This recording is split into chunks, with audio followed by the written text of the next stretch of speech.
We sat and we enjoyed Mitko's hospitality and especially his wine. His wines were made from the famous Shiroka Melnishka grape. This is the grape of Melnik. Mitko shared 3 of these wines with us. The wines were all from the previous year's vintage. The wines showed varying complexities. All wines were matured for 10 months in Bulgarian oak, the first of which wines were matured in Old Bulgarian oak. While this wine was very fruit-forward with the taste of raspberries and a hint of spice, it did not show the complexity of the other wines that were matured in New Bulgarian oak.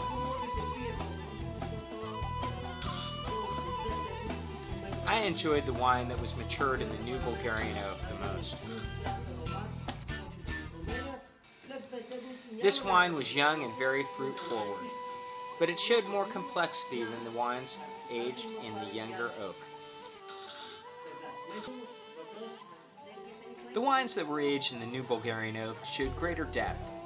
They were wines that I could have a greater appreciation of with food. We enjoyed the wine very much, and through my translator and good friend Jana, I was very impressed with Mitko's hospitality and the stories of his family and winemaking in Melnik.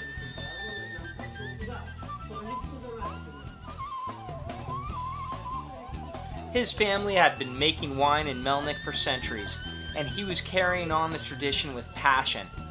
This is a man that truly loved wine.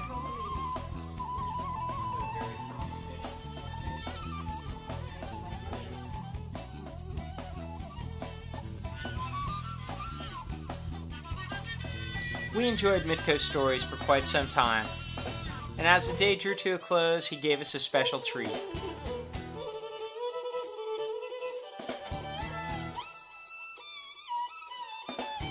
Mitko went to the barrel and bottled a couple bottles of wine for us. He put on his own personal label and then gave it his own personal signature.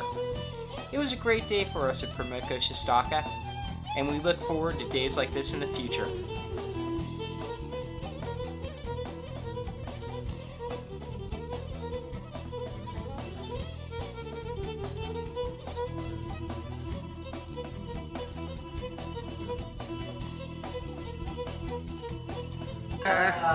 Wine's fantastic.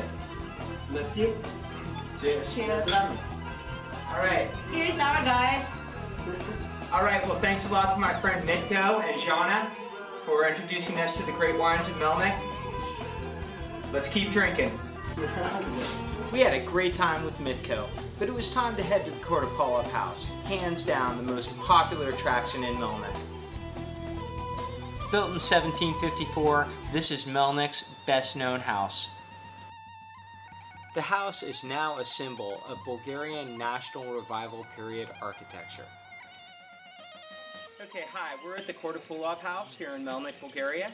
It's one of the best preserved houses in the region and one of the strongest histories for winemaking in Melnik. Why don't you come along and we'll take a look. The Kortopolov house is named after the merchant Manil Kortopolov. Manil Kortopolov was a well-known businessman, and he built this house with the express purpose of trading the famous Melnik wines. This house was a very important meeting place for the traders that traded between Dubrovnik and the market at Thessalonica. It was out of this house in Melnik that most of the great Melnik wine was traded. The house is now one of the country's largest and more famous revival period structures. The house is a museum of Melnik's history. We were intrigued with the house, and we especially loved the intricate wood carvings, Viennese stained glass, examples of rugs that were made in Melnik, as well as the art.